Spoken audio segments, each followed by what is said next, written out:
Mike Johnson just got hit with a tough one on the Fox. And honestly, you could feel the pressure right away. He was sitting there trying to hold everything together. But the questions kept getting sharper and sharper. First, it was chaos inside his own party. Then, it was the bad numbers. Then, it was the bigger question of whether Trump and Republicans are losing control of the whole moment.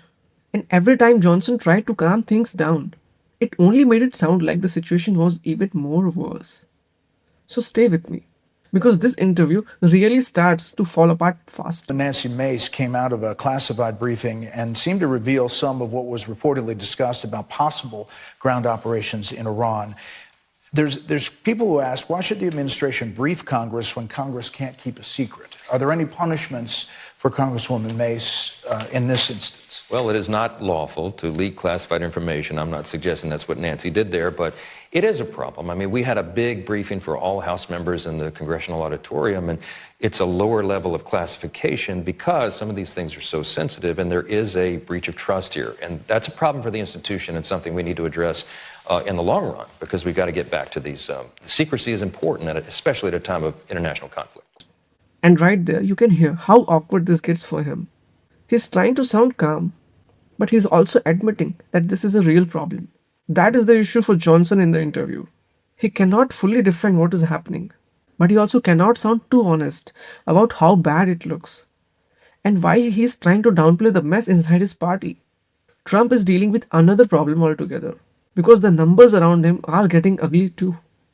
That is exactly what this Fox host brings up next. And it is not something Johnson can easily brush off. The Mar-a-Lago flip. Democrats win the Trump hometown Florida House district. This is a state house race. Emily Gregory defeated Trump-endorsed GOP state house candidate in a hotly contested race. The president, obviously, in his backyard, and he won that district overwhelmingly. As you look at that, do you see a canary in the coal mine about November? I don't at all. In fact, I talked with the president about this after that election result came in, and his team. These special elections are a one-off, and they're anomalies. That's why we call them special. There was circumstances in that race at the state legislative level not involved with Congress. I am very bullish about November, very bullish about the midterms. Even right now? Absolutely. Even looking at everything that's coming up? Absolutely right. And I give you a very boring 90-minute slideshow, Brett, to prove to you all the reasons we're going to win. Minutes, we don't have it. But look, it summarizes us having a great record to run on. Promises made, promises kept. The big, beautiful bill, Working Families Tax Cut, is going to be working for middle and lower class earners, and they'll feel the effects of that and know they made the right decision, because we had a big demographic shift in 2024, and I think we hold those voters. We got better candidates. We have more funding right now. We have a president who is running like he is on the ballot, and he is out doing rallies around the country and rallying the base. We're going to have a midterm convention for the first time in history in September, right before early voting, to parade all of these stars and our great record across the stage. I feel very good about this. I believe we're going to defy history and grow the Republican majority in the House. But a couple of things have to happen. The war, you call it a war or a conflict? Conflict. Conflict needs to be over?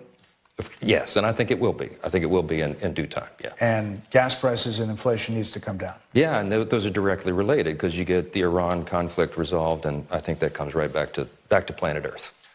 That answer says a lot.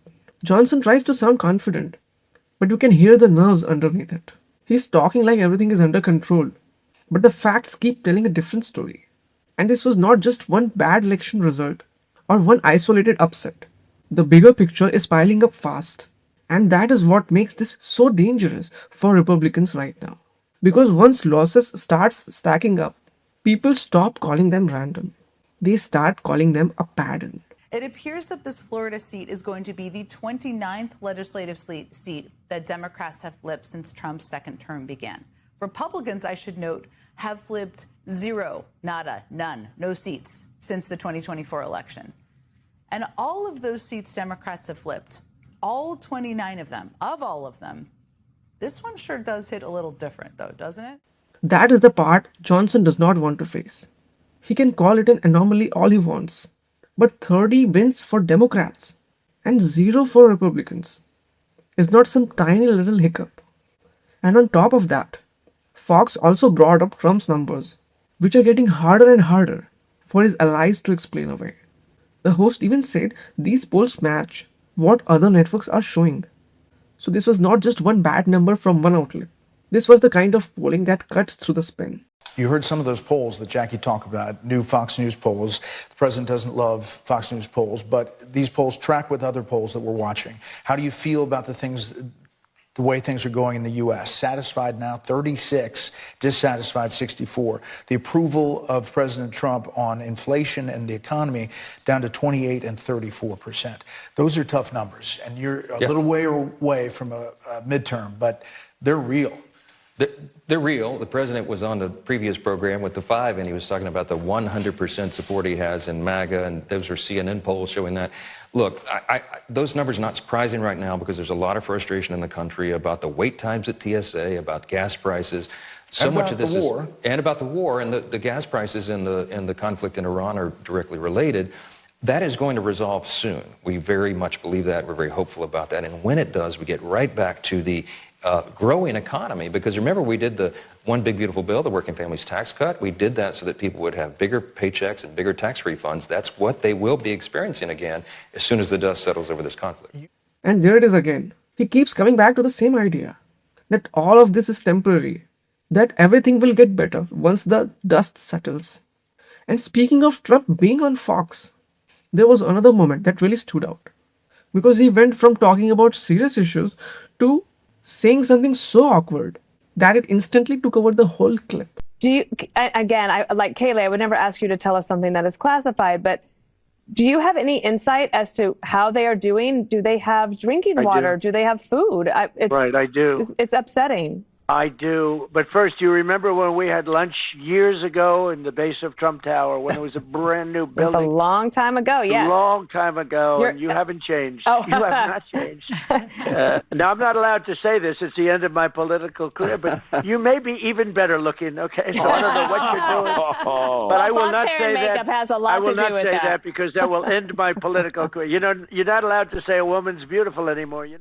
A moment like that does not help Trump. And it only adds to the sense that his whole operation is getting messier by the day.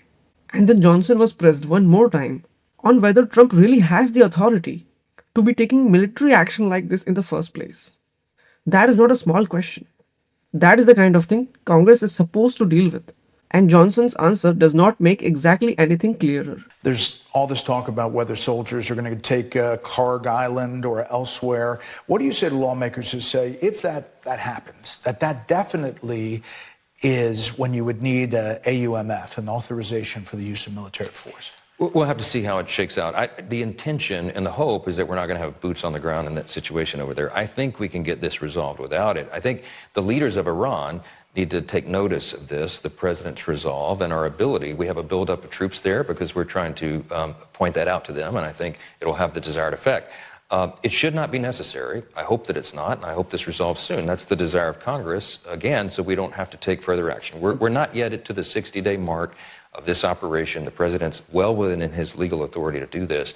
And he did it as a defensive strike because of an imminent threat, and that's what we had to do. Well, that's important. He keeps falling back on the same line, that Trump has the authority. But that is not really the full question. Congress is supposed to have a say in this.